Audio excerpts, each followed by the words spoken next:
Hi everyone. The three questions I had this week were, how can I show my students the value of being their unique selves? How can I instill confidence in my students? And what are my moral codes and how will I incorporate them into my classroom? I'm going to try and answer these in the time frame because I'm going to answer all of the questions, so I apologize if I move a little fast. But I found something unique as I was completing my concept map. All of my questions were answered kind of around the same basic topic or same basic answer, which was to be who I am and to show my students that example. Maxine Greene summed it up with this quote. She said, "I believe this can be done if teachers can identify themselves as moral beings, concerned with defining their own life purposes in a way that arouses others to do the same." So a lot of my answers again went back to this, so I'm going to try to do this.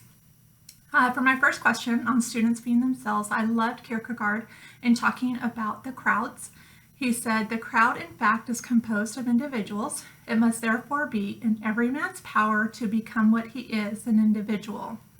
In our discussion boards, Caleb talked about this in someone else's answers on someone else's post. It wasn't mine, but he talked about the classroom being a sort of crowd, and I thought this was awesome and so very true. And we need to help our students have that individual thought and be that individual while still understanding that they are in the classroom, but that they can be themselves. I got a lot of great answers on this question on my discussion board thread, so I quoted a couple here by McKenna and by Breland. And they basically were saying kind of the same thing, to be myself, and students will see that example and want to follow it. So my second question was on instilling confidence in my students. And again, received some great answers on my discussion board thread on this. Samantha said, "I think a great way is to make sure the classroom is a safe learning environment and that they feel comfortable sharing their opinions. As students share their thoughts with the class, they feel more confident speaking." Angel shared a great website with different strategies in building confidence in students. On it, it said, "We as teachers have a powerful influence on our students, and we can help them feel confident and proud in themselves and their accomplishments.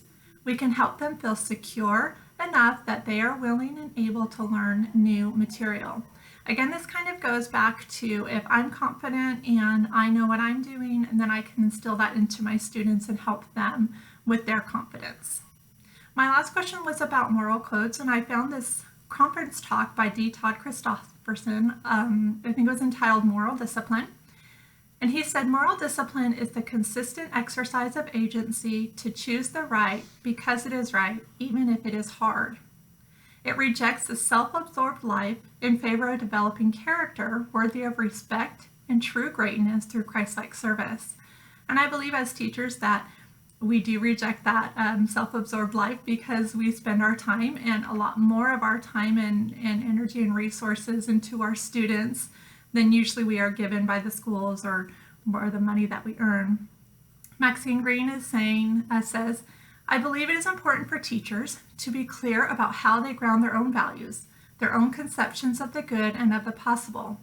She talks about teachers being that role model for students, but first we need to be aware of ourselves. We need to be sure of who we are, and we need to be grounded in that. When we work on ourselves first, we're better equipped to work on others. And I believe as teachers, that is our responsibility, is to be confident, to know what we are doing, to be able to show those mistakes to students, but really just to be able to show a well-rounded individual to our students so that they can learn from that. Thanks for watching.